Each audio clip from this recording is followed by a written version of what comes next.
Pager बम के धमाके से हिजबुल्लाह हुआ लहूलुहान, तो हिजबुल्लाह के प्रमुख नसरुल्लाह ने भी कर दिया है अब इजराइल के खिलाफ जंग का ऐलान। नमस्कार, मैं हूं मधुरेंद्र कुमार और आप देख रहे हैं मेरे साथ रणनीति। और आज रणनीति में चर्चा संभावित उस जंग की जो कि अब लेबनान के ऊपर मंडराती दिखाई दे रही है। इजराइल और हिजबुल्लाह दोनों ही जंग के मैदान में उतरने के लिए तैयार दिखाई दे रहे हैं, क्योंकि जिस तरह से पेजर बॉम्ब के जरिए मोसाद ने हिजबुल्लाह के लड़ाकों को लहूलुहान किया है, उसका बदला लेने के लिए हिजबुल्लाह अब पीछे नहीं हटने वाला।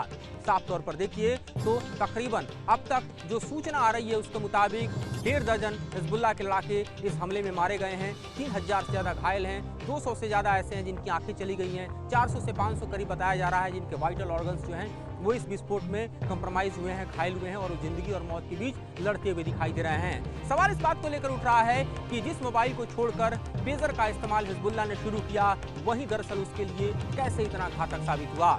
और सिक्योरिटी एजेंसी से जो रिपोर्ट निकलकर सामने आई है वो बेहद चौंकाने वाली है।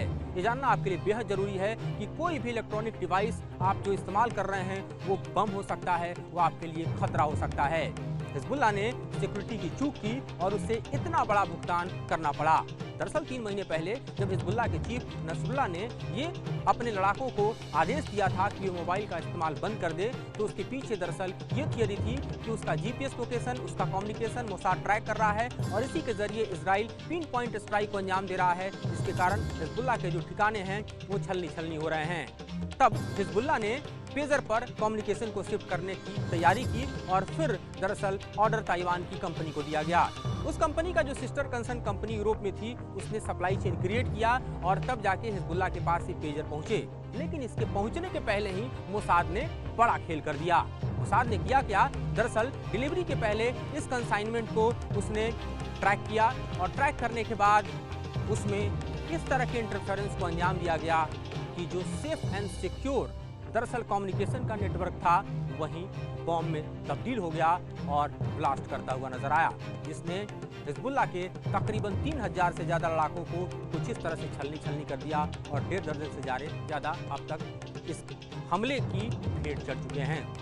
तो किया क्या मोसाद ने, इस जहन में आपके सवाल होगा, तो आप ये जानिए कि दरअसल मोसाद ने डिलीवरी के पहले ही ये जो तमाम पेजर थे उसको एक्सेस किया। एक्सेस करने के बाद इस पेजर को खोला गया, उसके भीतर जो बैटरी है उसके साथ ही एक्सप्लोसिव इस्तेमाल किया गया, पीटीएन जैसा एक्सप्लोसिव जो कि टीएनटी से खतरनाक होता है।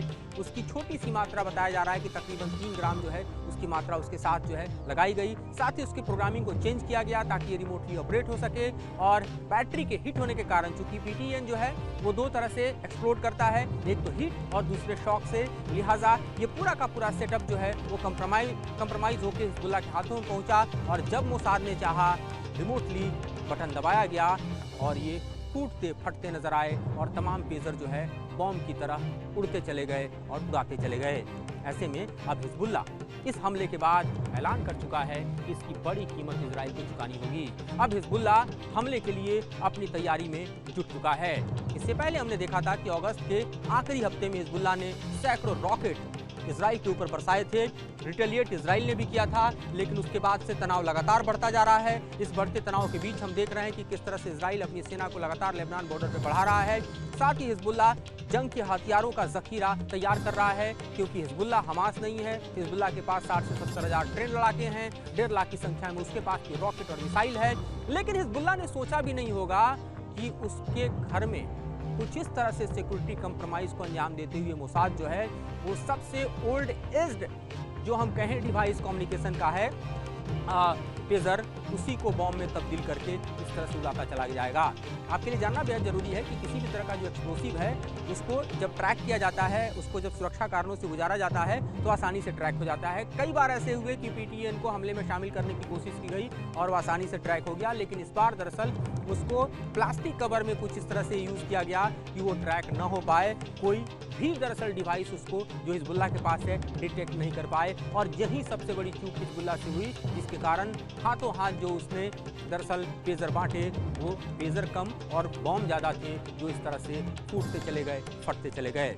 अब सवाल इस बात को लेकर भी उठने लगा है कि हिजबुल्लाह और इजराइल की जंग होगी तो कैसी होगी, क्योंकि इससे पहले हमने देखा कि हुती ने भी अपने मिसाइल हमले के जरिए किस तरह से तेल अवीव को टारगेट किया और सफल रहा। जब इजराइल का आयरन डोम वहां फेल हो गया, बड़े लंबे समय से ईरान भी ऐलान कर चुका है कि इजराइल को सबक सिखाएगा, क्योंकि उसकी जमीन पर, उसकी राजधानी तेहरान में जिस तरह से इजराइल ने हमास के चीफ इस्माइल हानिया को मार गिराया, उसके बाद से ही इजराइल भी हम देखें तो ईरान के टारगेट पर है। इस बीच हुती लगातार टारगेट कर रहा है। हिजबुल्लाह तब से इजराइल से जंग को आगे बढ़ा चुका है, जब से उसके सेकंड टॉप कमांडर फुआद शुकर को आप देखिए तो बेरूत का आउटस्कर्ट में इजराइल ने मार गिराया था। उसके बाद इसका जवाब देते हुए हिजबुल्लाह ने भी दरअसल गोलान हाइट्स के पास आप देखिए तो एक फुटबॉल ग्राउंड पर अपने रॉकेट्स दागे। हालांकि हिजबुल्लाह इसे इनकार करता रहा, लेकिन इजराइल का आरोप है कि रॉकेट दागे जिसमें बच्चे उसके मारे गए और उसके बाद से और तनाव बढ़ता चला गया। बढ़ते इस तनाव के बीच जंग के बादल मंडरा रहे हैं। इस बीच हम देख रहे हैं कि मोसाद ने ऐसी घटना को अंजाम दिया है कि अब हिजबुल्लाह के पास कोई दूसरा विकल्प नहीं, और इसीलिए नसरुल्लाह लगातार ऐलान कर रहा है कि ये जंग होके रहेगी, इजराइल को सबक सिखाएंगे। तो सवाल इस बात को लेकर अब उठने लगे हैं कि क्या ये जंग सिर्फ हिजबुल्लाह और इजराइल के बीच होगी? क्या ये जंग जो है वो हम देखें तो एक तरफ हुती के हमले, दूसरी तरफ हिजबुल्लाह के हमले, और तीसरी तरफ हो सकता है कि ईरान के हमले के भी दरअसल दरमियान देखी जा सकती है। ऐसी स्थितियां पैदा होती हुई दिखाई दे रही हैं, क्योंकि अब ये full fledge and all out war की स्थिति है। और इसीलिए हम देख रहे हैं कि दरअसल अमेरिका भी पूरी तरह से अब अलर्ट पर है। अमेरिका के रक्षा मंत्री भी ये कह चुके हैं कि हिजबुल्लाह के साथ जंग की स्थिति लगातार बढ़ती जा रही है और कोई डिप्लोमेटिक रास्ता बचता हुआ नहीं दिखाई दे रहा है। इस बीच हम देखें कि खुद इजराइल के रक्षा मंत्री जो है वो भी ऐलान कर चुके हैं कि हिजबुल्लाह के साथ फुल फ्लेज वॉर होगा, और उसके बाद से ही लगातार सैन्य मूवमेंट हम देख रहे हैं कि लेबनान के बॉर्डर पर इजराइल ने बढ़ा दिया है। साथ ही ड्रोन के जरिए पर्चे भी दरअसल बॉर्डर एरिया में लेबनान के इजराइल ने गिराए और कहा कि जो लोग हैं वो इलाके को खाली कर दें, क्योंकि यहाँ पर होने वाला है बड़ा हमला। इसको लेकर हिजबुल्लाह भी तैयारी ही कर रहा था। तब तक मोसाद ने जो ये पूरी तरह से सेंधमारी की हिजबुल्लाह के सिक्योरिटी सिस्टम में, उसका अंजाम हिजबुल्लाह भुगतता दिखाई दे रहा है। और अब तनाव और जंग की स्थिति आगे बढ़ते हुए इस मुहाने पर खड़ी है, जहां से हम देख सकते हैं कि एक और युद्ध जो है वो दरअसल होने जा रहा है। ये युद्ध बेहद खतरनाक, बेहद भयावह होगा, क्योंकि ये इजराइल और हमास के जंग की तरह नहीं है। ये दरअसल हिजबुल्लाह है जिसके पास ताकत है मिसाइल की, जिसके पास ताकत है ड्रोन की, जिसके पास ताकत है लड़ाकों की, जिसके पास ताकत है ईरान के बैकअप की। और जाहिर तौर पर ये अपने आप में दुनिया के सामने एक ऐसा खतरनाक जंग होने वाला है जिसको लेकर लगातार आगाह किया जा रहा है। तो देखते हैं अब किस तरह से हिजबुल्लाह रिटेलिएट करता है और इजराइल आगे करता क्या है। फिलहाल इस मुद्दे पे इतना ही। इससे जुड़ी और जानकारी और समीक्षा आपके समक्ष हम लेकर आते रहेंगे। फिलहाल मुझे और मेरे सहयोगी विकास राय को दीजिए इजाजत।